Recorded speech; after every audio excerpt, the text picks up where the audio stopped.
And believe me, it's a lot. It is a lot. Hello, I'm Beth. Welcome back to my channel. If you're new around here, I make videos about science, what it's like to do a PhD, and what it's like to live with tinnitus, as well as general lifestyle stuff here and there. If that's your kind of thing, then please consider subscribing. It would really help me out. Right, I'm gonna be real with you. I've been trying to figure out the best way to share my thesis journey, and some of that has been through vlogs, and that's fine.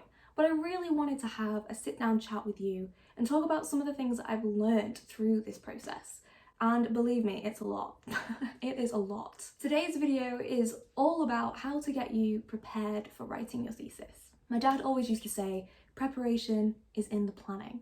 And he couldn't be more true about that.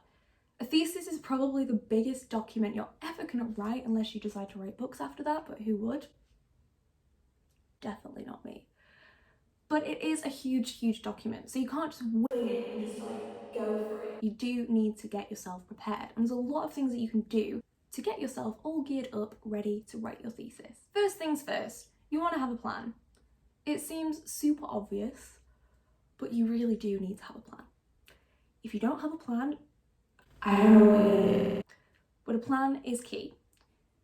Create this plan for your individual chapters, kind of have the order. This will change. It's a very flexible plan in the beginning, but you need to have this plan checked with your supervisors and establish whether that's doable, whether that makes sense.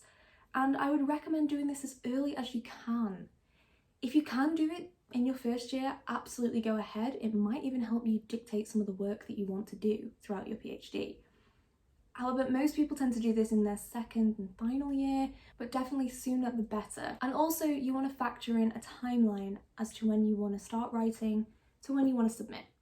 And within this timeline, you should probably budget for feedback, amendments, all of those kind of things, and definitely establish with your supervisor what kind of timeframes we're looking at in terms of feedback turnaround time. I'm really lucky, my supervisor is pretty fast on these things, but I know that's not the same for everybody. So definitely establish that before you think that you've got more time than you have. Next up is data analysis. This is going to look very different depending on what your project is and your field, but for me as a biology student, I've been able to analyse my data as I've been going along, and as soon as I've got my appropriate number of repeats, which is a minimum of 3, then I input this into my graph creating software and do my stats analysis, and as well as creating beautiful graphs.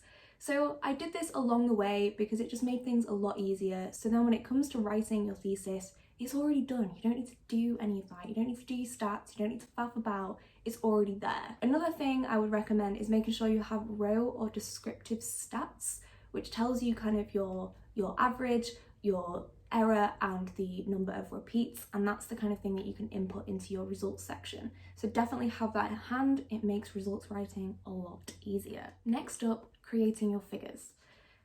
This takes a lot longer than you think, so give yourself enough time. Arguably, do it as you go along. I kind of did this, but it kind of really ramped up a lot in my final year because my data was getting a bit more interesting and I was generating more data, so I kind of did this towards my final year. I would recommend picking a software to create your figures. This can be PowerPoint, Inkscape, Illustrator, whatever you fancy really, but just pick one and stick with it. You can make fantastic figures in either of those. It really doesn't matter what you choose. Refer back to your plan when it comes to creating your figures.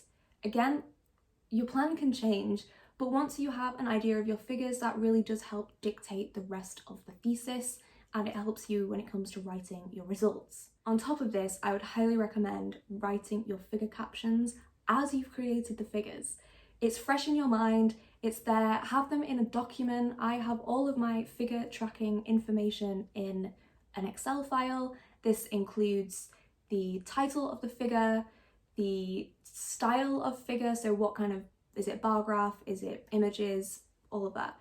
Has it been analysed? What repeats, what number of repeats, is there any data missing, and the figure caption, and obviously what section it's in. Keeping track of that is really useful, and make sure it's in a document that you can easily refer back to, and then you can easily input your figure captions and title into your thesis document. Next up, we have creating your documents. definitely have separate documents for your chapters. Do not have one massive file.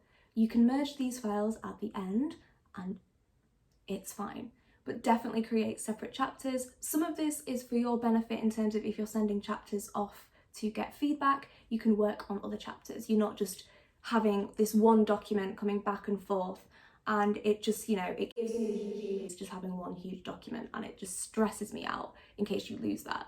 But having multiple documents, which you will of course back up, is key. And on top of this, you can have templates. So each university should have their own thesis template. Use it. It will help you with formatting. Templates are not perfect, but it will definitely help you with formatting, just all of it really. I mean, if I had to format it myself, I probably would have lost the will to live at this point.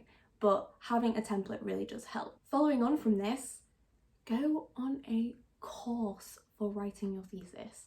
So this sounds a bit weird, but universities have a lot of free courses available to you. We also have the internet. There's a lot of information out there. My university has a Microsoft Word for thesis series of courses. It's like a 4-part course, and you're only eligible to do it once you're in your final year when it comes to writing up. So that talks to you about having separate documents for different chapters, using the templates, how to reformat things, inputting high quality figures, all of those kind of things. Any changes that you want to make in terms of whether you want to print it double-sided, all of those things. I found it super useful. I have loads of notes and I have access to all the resources from that course. So if your university offers a word processing for thesis course, definitely do it. Because as scientists, we have to be writers, we have to be graphic designers, we have to be the friggin' scientists. So sometimes it's hard to know everything, but having a directed course for writing up your thesis is very, very useful. And Word has a lot of functionalities, things that I didn't even know existed, but they're super useful when it comes to writing such a huge document. And lastly, finding your files. Do not have a crazy filing system. It's not worth it. When you start, I mean, if you're watching this, you probably already started writing up, but when you start your PhD, I would recommend having a simple filing system. So like your project, year, technique, and then subsection down into months, dates, all of that kind of thing. It really does depend. Everyone has a different way of doing things, but just make sure it makes sense to you. But when it comes to your thesis, I would have a separate folder entirely for your thesis. And this can be subsectioned into your chapters and then your figures. And then for me, in my figure folders, I then put the figure that I've created as well as the data associated with it. So then all I need to do is just go into that section of my filing system, and it makes things a lot easier. And then when you're looking at different figures, you have it all there.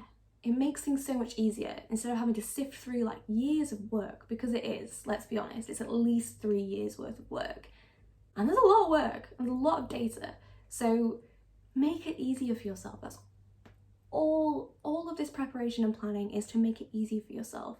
So when it comes to it, you can literally just sit down and write. You don't need to faff about with creating figures, analysing data, figuring out which document you need to be in, all of those kind of things. You want to make it as easy as possible. And I did all of this preparation, so I've been able to really just write for the last couple of months, and that's been really, really useful to me.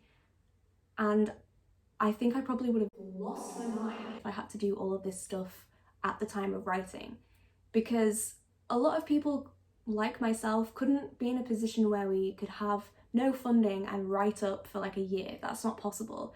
I was very strict and very transparent when I accepted the PhD. I said, I'm not going to have loads of time to write up. I want to do it whilst I'm funded. And he was okay with that, but it meant that I've had a shorter period of time to do that, which is fine. It's doable. I'm doing it. It's literally fine and very possible to do, but it does mean you do have a shorter period of time. So preparation is super important for that. So they're my little snippets of advice that I've learnt along the way in terms of preparing to write your thesis.